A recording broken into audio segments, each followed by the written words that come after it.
I'm Catherine Kudlick, and I'm a professor of history at San Francisco State University, and I also direct the Paul K. Longmore Institute on Disability.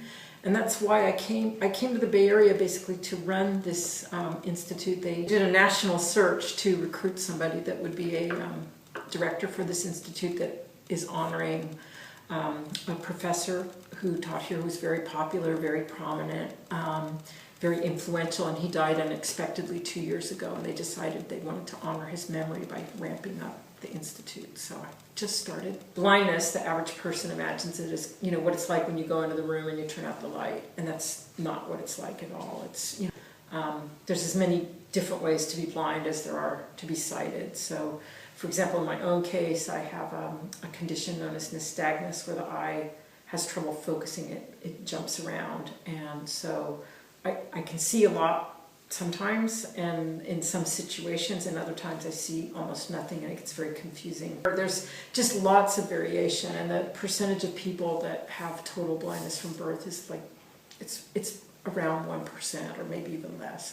The other stereotype that people have about blindness is that blind people can't do anything for themselves. They're not independent. They're they can't get places by themselves. They're always lost. They're always helpless. And that, like with any part of humanity, there are people that are like that, but it may or may not have anything to do with blindness. So that's another stereotype about pity and low expectations, and that's the one that I think everybody, including me, wants to fight with the work that we do, to really get people to see stuff differently about blindness.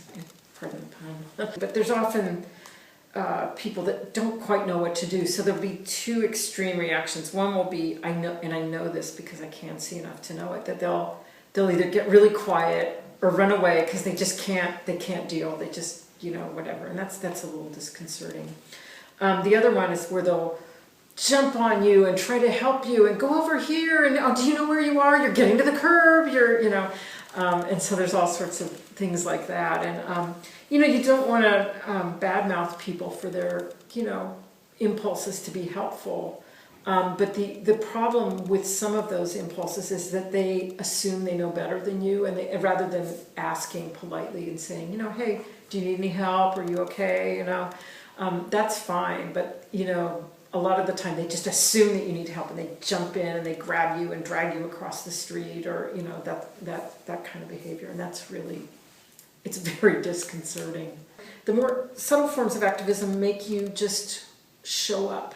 If you show up in a place and you're competent and you act against the stereotypes that people expect of blindness, for example, you are informed about the news, you respond to your environment in an intelligent way, and you engage with people and have smart conversations and all of that. That's a form of activism, because you're going against the expectations that people have, just by being yourself and being competent. Unfortunately, that's true. For a long, long time in my life, until about 10 years ago, I really tried to pass as somebody with perfect vision. I developed these ways, and I can't remember specifics about it, but I kind of engaged people in conversations to kind of trick them into revealing who they were about me, I tried to pass as a sighted person, in part because society really doesn't have a great view of people that don't function like everybody else, to put it tactfully.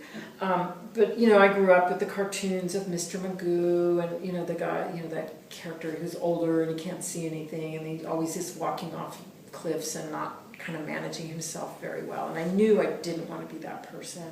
Just no way.